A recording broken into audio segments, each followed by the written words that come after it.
There are two separate issues that we are looking at: the Xana-Ethan issue and the Kaylee-Maddie issue. Although we are tempted to begin with the first issue, we are racing ahead to the second issue, that of Kaylee and Maddie. If Xana and Ethan had ingested illegal substances that were in some way associated with Kaylee and Madison, then the immediate murder of Madison up in her third-floor bedroom, and the systemic torture of Kaylee until the 4th hour of Sunday morning may have been looked upon as justifiable, or at least something that she had coming to her. But that's if Kaylee had anything to do with the conditions suffered by both Ethan and Xana. If this was truly the case, then we can assume that Kaylee and Maddie was that coupled variable which served as the cause to the effect of Xana and Ethan's decline at that time. Now, can we refer to Xana and Ethan's ill conditions as having a causative effect on the subsequent fates of their roommates, Kaylee and Maddie, who were expected to return home? How is it possible that Xana and Ethan's 2 a.m. state had a direct causative effect on Kaylee and Maddie? What if Xana and Ethan's substance-induced demise had nothing to do with Kaylee and Maddie? What if the people who were directly responsible for the deaths of Maddie and Kaylee were worried about how Kaylee and Maddie possibly responded when they found out about Xana and Ethan? Maybe this fear was the reason why Kaylee and Maddie had to go as well.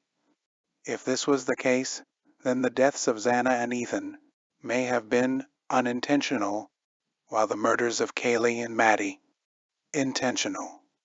By some distorted substance-induced logic, what we have on the morning of November 13, 2022 are 2 who fell to substance abuse and 2 who were kept from opening their mouths, or else lives of many rather than a few would drastically change.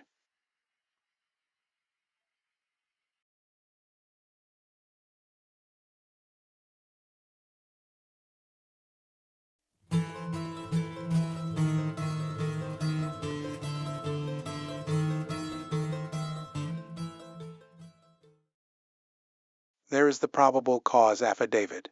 There are the testimonies of each witness, which include the surviving roommates, Dylan Mortensen and Bethany Funk. There are sights we have seen and sounds we have listened to. There are times when that which we can hear differs from things we have seen, or, with information reported, we have to be careful not to allow the imagination opportunity to fill in the blanks that exist in partial pictures. We have seen Xana and heard others yell and scream her name, and yet another source of audible information begins to tell a much different story, a story that makes sense when you consider all the other pieces of information collected along the way. This is what we will do. We will share our collective opinion and then leave the King Road neighborhood once and for all, until, of course, Kohberger's trial.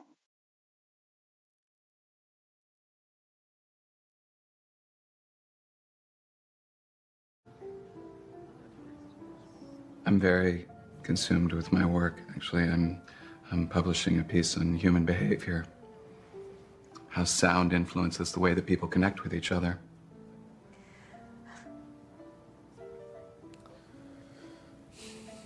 Well, I mean, you obviously have a calling, you know, just to see you study and observe the way that you do.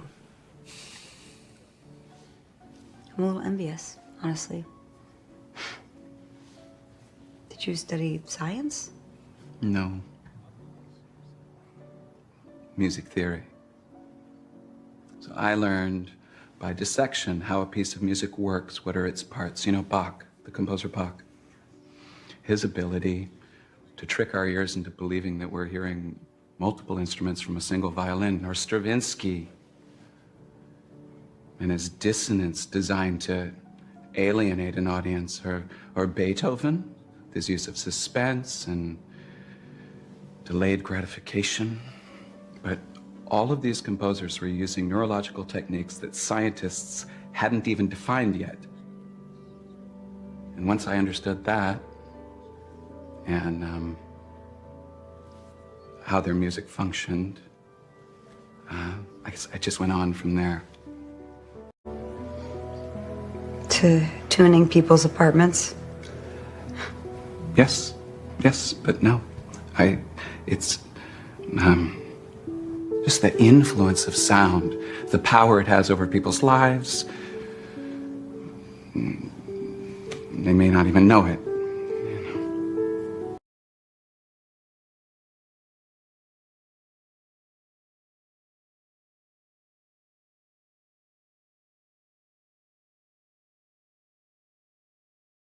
Yeah, so you really have, concrete. You have pulled video seeing the Uber driver dropping them off. Yes. You've checked your phone records. You know with Yes. timestamps what Yes. time they got home. Yeah. It's not exactly what police are saying, right? Right.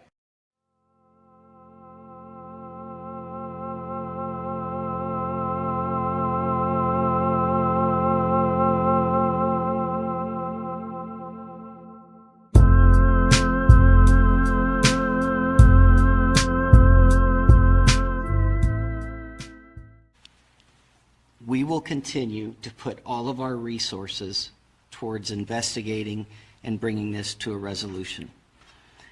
Here's what we've determined so far. On the evening of November 12th, Kaylee Gonsalves and Madison Wogan were at a local bar and were later at a food truck in downtown Moscow. They arrived home at approximately 1:45 a.m. on the morning of November 13th. Ethan Chapin and Xana Kernodle were at the Sigma Chi house before also arriving home at approximately 1:45 a.m. I want to assure you that every investigator involved will continue to put all of their resources and all of our partner agencies' resources into continuing this investigation. We do appreciate the community's support. We understand how stressful it is, and we will continue to work through this situation. Okay, I will find someone to come post the video there.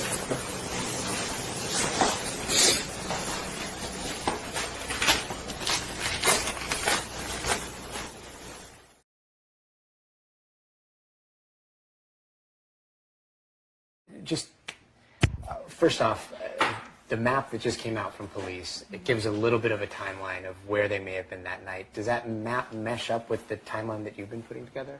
Yeah, I'd say it's very close. I'd say if you have any closer details to kind of hone in, 145 could be very vague. Maybe it's closer to, 150. Let us know if you have anything concrete, because right now concrete's what we can go off of.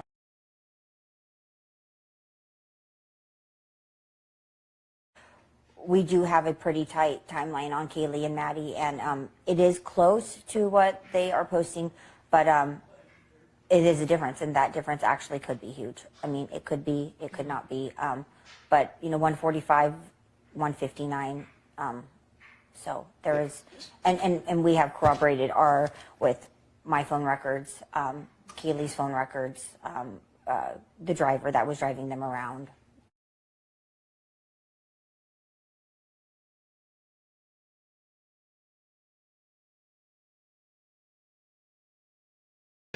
I probably dropped him off around 1:55, 2, somewhere in there.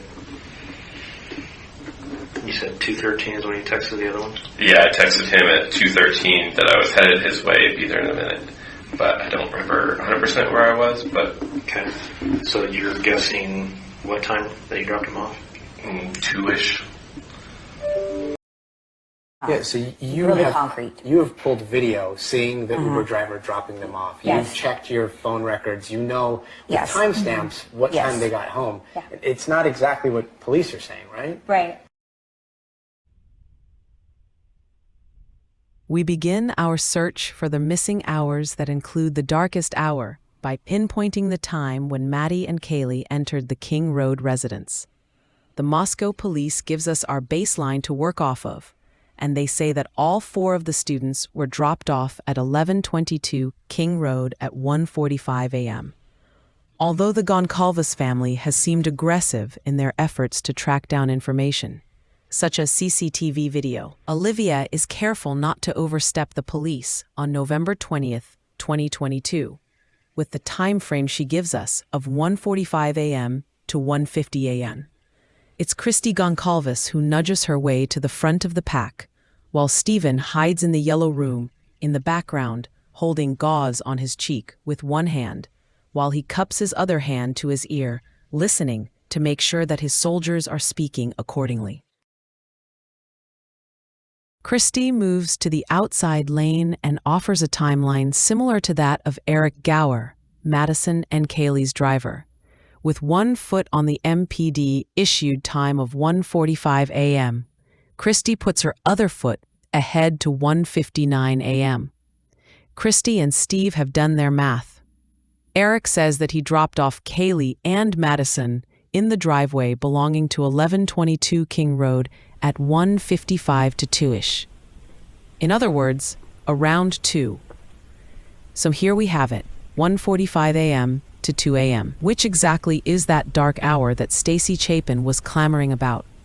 We at Idaho 4 Revealed believe that the darkest of hours came around 1 a.m. and stayed until 2:30 a.m. And if you'll listen, we will tell you why.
Let's begin with the Kaylee-Maddie dichotomy. Who are we to believe? In Corporal Brett Payne's Exhibit A, an account given under oath, he states that on the morning of November 13th, 2022, roommates Dylan Mortensen and Bethany Funk both affirmed that the 4 dead roommates, Xana, Madison, Ethan, and Kaylee, were inside the King Road residence at 2 a.m. Another MPD detective, Lawrence Mowry, in sequence number 42 of the MPD investigative reports, wrote that Dylan Mortensen remembers Kaylee and Madison coming home at 1:30 or 2 o'clock, and then everyone went to bed. The other surviving roommate, Bethany Funk, told police that between 2 a.m. and 2:30, she and Madison let Madison's dog, Murphy, outside to go to the bathroom. Bethany also told police that during this time she observed no suspicious activity. The stories and accounts offered by the 2 surviving roommates do not match up, and here's why.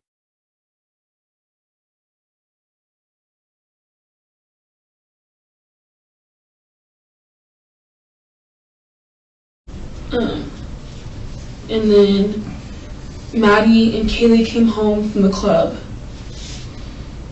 And then we all went to bed.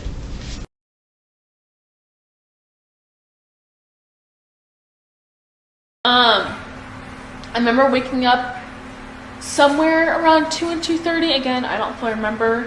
I heard Maddie and Kaylee come home. Again, the walls are pretty thin, like you can hear everything. So Maddie and Kaylee get home from the club. I noticed they have grub truck, so it's just like that video that's going around. It's them at grub truck. They usually just get mac and cheese. So I can tell they got home from grub truck because they got mac and cheese and they take an Uber home. I have like a video of us. Let me see what time that's at. Oh, you got up and took a video? I went up to, so pretty much, I don't know where Beth was, but she was upstairs with Maddie and Kaylee in Kaylee's room. I went up there to say hi and hang out with them for a little bit. The video I have is at 3:10, so I guess it was a lot later than I thought. Sorry, I don't know. This video I have is at 3:10. Do we have those videos? Yeah. It was on your phone, right? Yes, it was on my phone, so you should be able to have all this. Does anyone else want to text and ask if he's so is the Uber driver that we all know. Is that 3:11 a.m.? That was 3:10. I thought it was around 2:30. What were they asking to text Eric for? To take us back to Grub Truck so we can get more food. Oh, okay. Yeah. Grub Truck was like the best place to go when you were drunk. So who's in the house at 3:10 a.m.?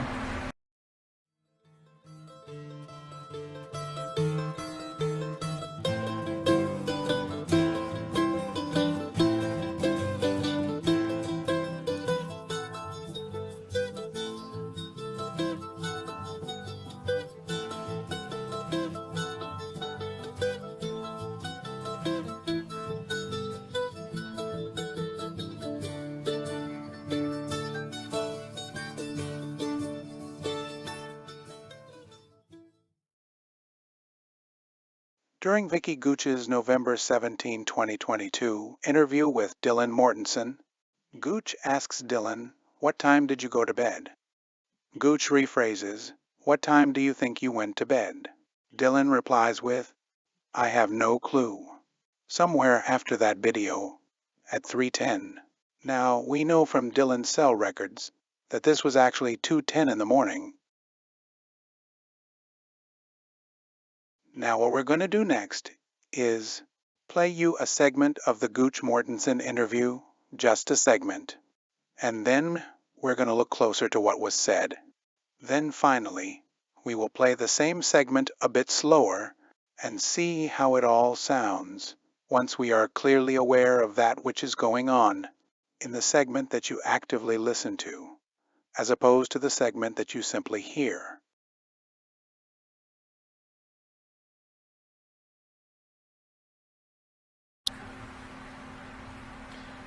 So after the video of me, Maddie, Kaylee, and in that room, I did text, and I'm gonna guess you have those text. I can screenshot all of it to you. Okay. I texted. I was like, "Hey, are you driving tonight?" He goes, "Yes, I am." And then me and Kaylee were like, "We're not gonna go anymore." Like, we just didn't feel like going, so we never did.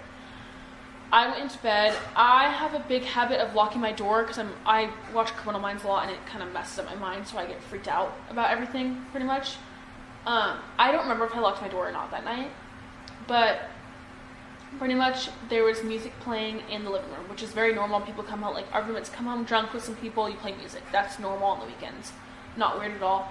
I could tell it was Kaylee by her voice. I don't know how I knew it was her, but I'm pretty sure it was from her voice, and I also knew that Murphy was with her. So that's how I knew it was for sure Kaylee.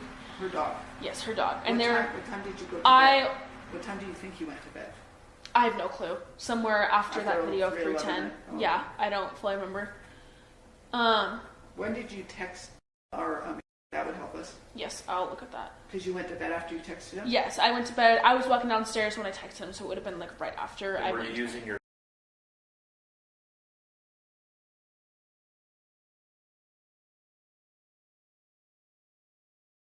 Dylan says, so after the video of me, Maddie, Kaylee, and in that room, I did text.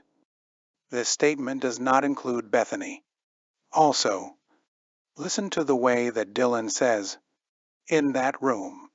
She could have said, so after the video of me, Maddie, Kaylee, and Kaylee's room. But instead she said, in that room. What does this mean, if anything? Dylan continues, and I'm going to guess you have those texts. I can screenshot all of it to you. I texted, I was like, hey, are you driving tonight? He goes, yes, I am. She's referring to Eric, but notice how fast she's talking. She makes it sound as if her exchange with Eric was fluid, but Eric took 3 minutes before he could reply to her. You see, he was busy with something, but we will revisit this at a later time. Dylan continues, and then me and Kaylee were like, oh, we're not going to go anymore. We just didn't feel like going. Notice how she begins to say, like I just didn't feel like going, but quickly changes I to we. She says, so we never did. I went into bed.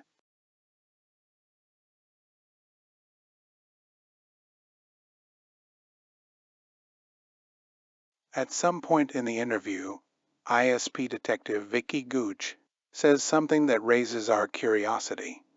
She says, When did you text our, and the next word is redacted. She says, that would help us, because you went to bed after you texted him. Gooch refers to Eric Gower using the possessive determiner, our. Is this an indication that Eric Gower belongs to, or is associated with Vicky Gooch and one or more other people? But let us now refocus our attention on the statement that Dylan made, saying that she texted Eric Gower as she was walking down the stairs from Kaylee's bedroom, while going to her own bedroom, not Maddie's bedroom, but downstairs to her bedroom, and the time was 2:10 in the morning, the same time that Dylan was creating an alibi. This here is only one window into a truth that they are still hiding. Let's continue to replay Dylan's words. Gooch asks Dylan, and what time? What time did you go? What time do you think you went to bed? Dylan says, I have no clue. Somewhere after that video. 3:11. Yeah, I don't fully remember. Gooch says, when did you text our? That would help us. Dylan says, yes, I'll look at that. Then Gooch tells Dylan, 'cause you went to bed after you texted him, as if Dylan needs Gooch's lead. Finally, Dylan tells the world, yes, I went to bed. I was walking downstairs when I texted him, so it would have been like right after I... Blaker interrupts, as he normally does.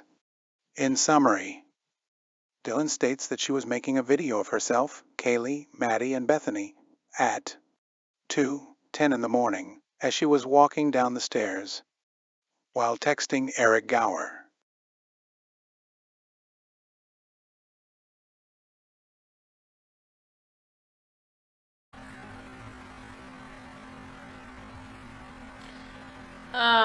So after the video of me, Maddie, Kaylee, and in that room,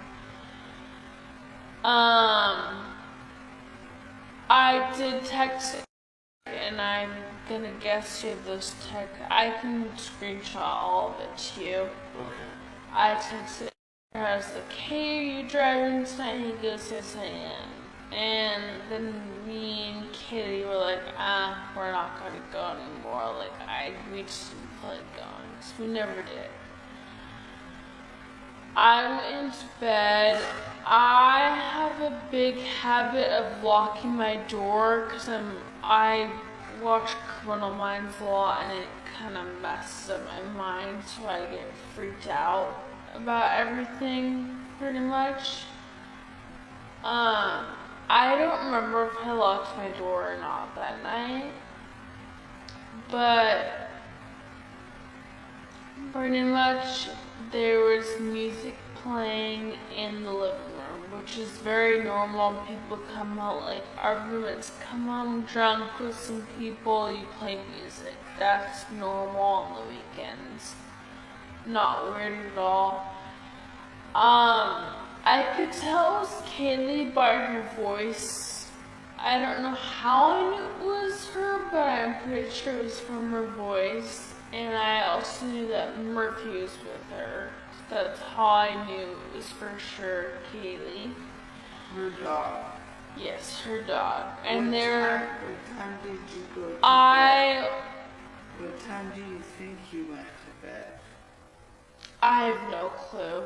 Somewhere after that video of 3:10. Yeah, I don't fully remember. When did you text our, that would help us? Yes, I'll look at that.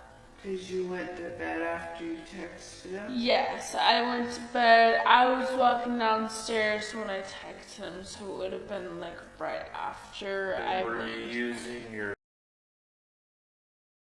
Yeah, so you really have concrete. You have pulled video seeing the Uber driver dropping them off. Yes. You've checked your phone records. You know with Yes. timestamps what Yes. time they got home. Yeah. It's not exactly what police are saying, right? Right.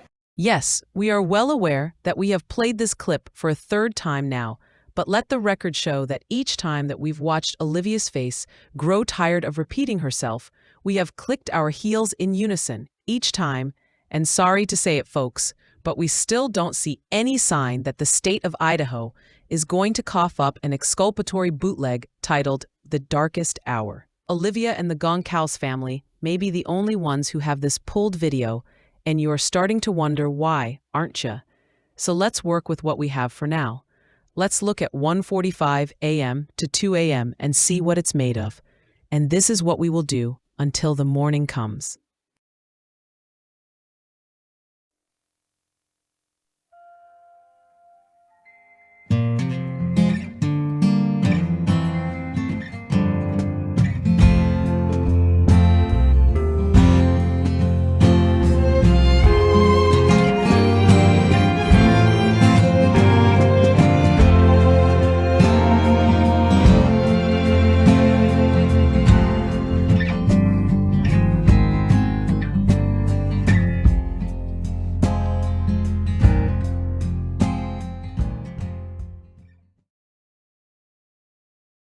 Obviously had drinking the whole board, and she was very drunk, and I didn't want her to walk home. So she had been talking to this guy named Hayden. He's a super sweet guy. I really like him. I was like, okay, well, I can take with me to go home, and we can watch Vampire Diaries and just cook popcorn, you know? So every fraternity, they have sobros, which are freshmen that are supposed to be sober for that night so they can drive people home. I tell him, I was like, hey, can you get a sobro so we don't have to walk? I mean, the walk's not terrible, but, like, she can not walk very well. We get the sobro. Was going to come with us, my friend, but she ended up staying at, I believe. I don't know where she went exactly because of me got in the car. I don't know who the guys were that drove us, but like I trust them because I knew them. I trusted them. They were all part of it. They're known as being like super nice, trustworthy guys.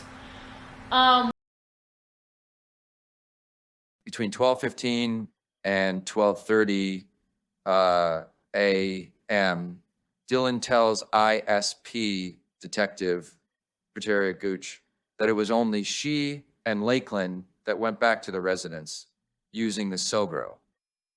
Referred to the Mortensen Gooch interview, supplement 00003, paragraph 33. However, in the audio version of her interview with Gooch, a more detailed impression comes across.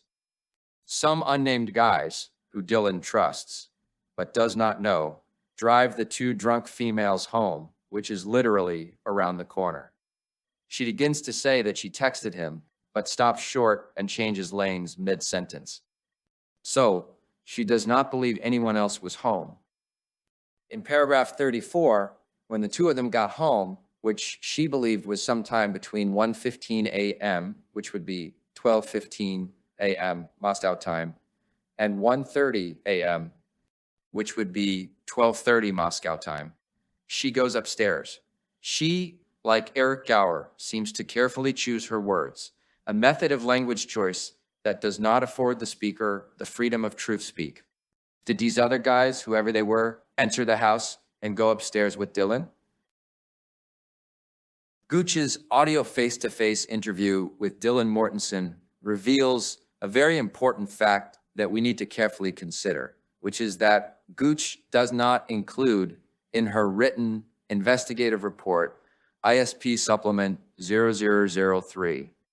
Dylan lets Murphy the dog out to pee.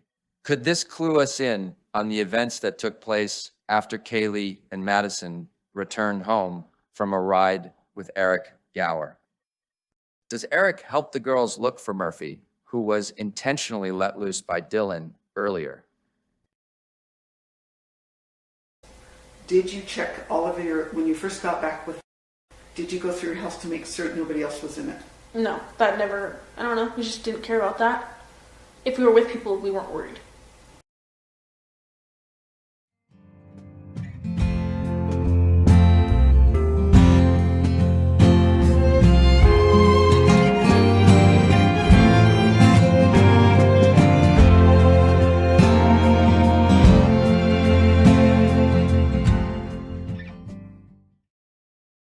Sorry to interrupt you, man. So you guys, what time did you leave the core club?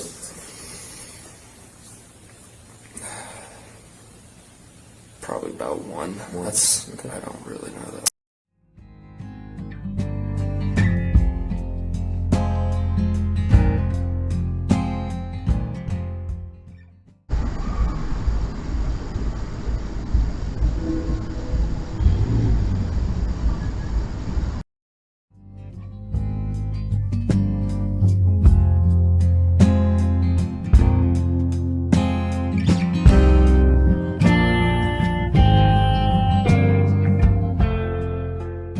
According to Uber records for Eric Gower, it was at 1:15 a.m. that Eric Gower was recorded as having gone off duty.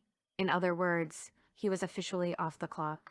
This info can be found at the Moscow Police Department Investigative Reports, sequence number 26, and report number 68, both submitted by Detective Lawrence Mowry. 1:15 a.m.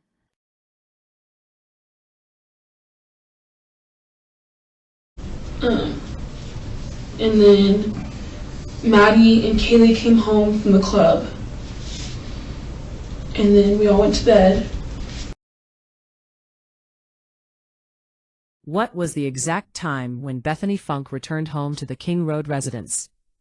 In paragraph 8 of Corporal Brett Payne's affidavit of probable cause, he states, based on numerous interviews conducted by MPD officers, ISP detectives, and FBI agents, as well as my review of evidence, I have learned the following.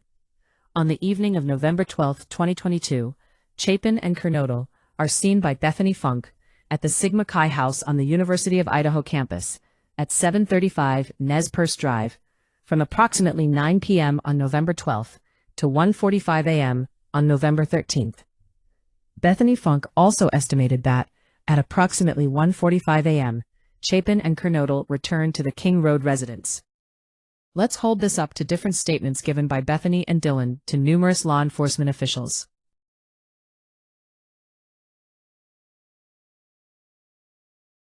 According to Corporal Brett Payne's affidavit of probable cause, he states that on the morning of November 13th, Bethany Funk saw both Xana Kernodle and Ethan Chapin at the Sigma Chi frat house from 9 p.m. until 1:45 a.m. Sunday morning.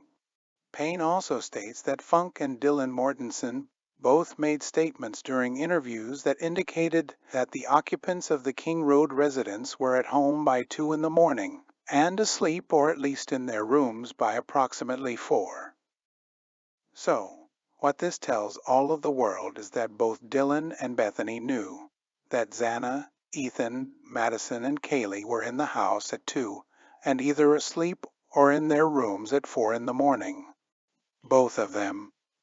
Now, if one or both of the 2 surviving roommates were to deviate from these facts, one of 2 things could be assumed, or maybe both. Either one or both of the witnesses could be found unreliable, or else the probable cause affidavit could be found to contain falsified information, which may or not demonstrate a reckless disregard for the truth on the part of the corporal. How could this possibly be corrected? As we have it, the affidavit states that Ethan Chapin and Xana Kernodle were seen by Bethany Funk at the Sigma Chi house between 9 that Saturday night and 1:45 in the morning on the 13th of November. In her November 13th interview with Sergeant Dustin Blaker, who would also be on the hook for relying on the same falsified affidavit in the state of Washington, Bethany Funk states that she last saw Ethan and Xana at 12-ish, or in other words, 12 midnight. 3 days later, in her second interview with Blaker, Bethany says that she last saw Ethan and Xana at 12:17 in the morning. These times are a long stretch from 1:45.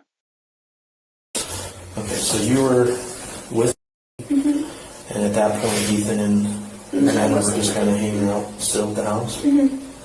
And then I went to our other friend's house. Okay. What time was that at? I don't know, maybe like 12-ish. I let that be wrong. No, it's fine. Okay.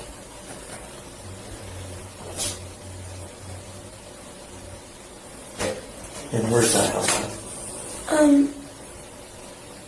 It's just like up the street. I don't know that address. Okay, up the street from... Sigma Chi, Okay. kind of. So you guys are at Sigma Chi, so you're walking back towards... We're walking back towards my house, and then we're up this way. So like when you got to Taylor Street, you went up? So if you walked all the way from Sigma News... Or Sigma Chi, sorry. Yeah. You know the apartments, the whites? Yep, I know the whites. It's like that street, that way. So on Taylor? Yeah. Okay.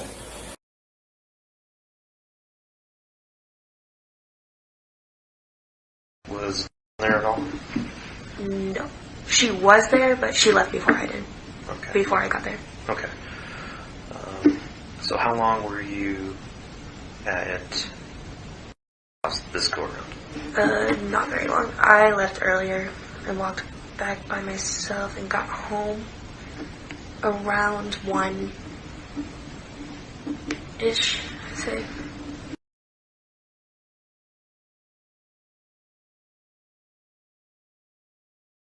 A surviving roommate again calls Brett Payne's Exhibit A into further question when Detective Vicky Gooch asks Dylan Mortensen, who all was in the house at 3:10 Moscow time.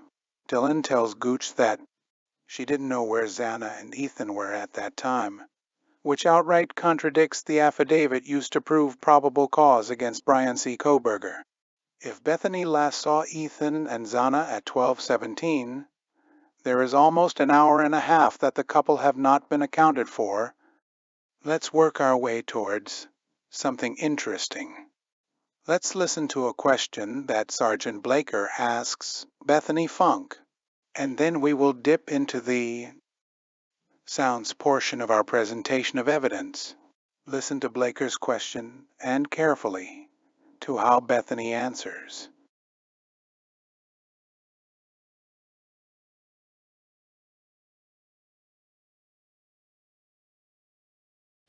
And you moved in when?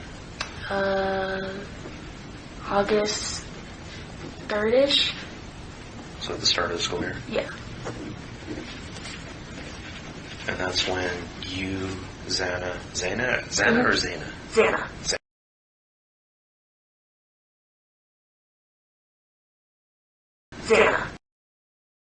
Xana. Xana. Xana.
You had told me that you had walked home. When you walked home by yourself, you got home at 1:21 a.m. Around that time.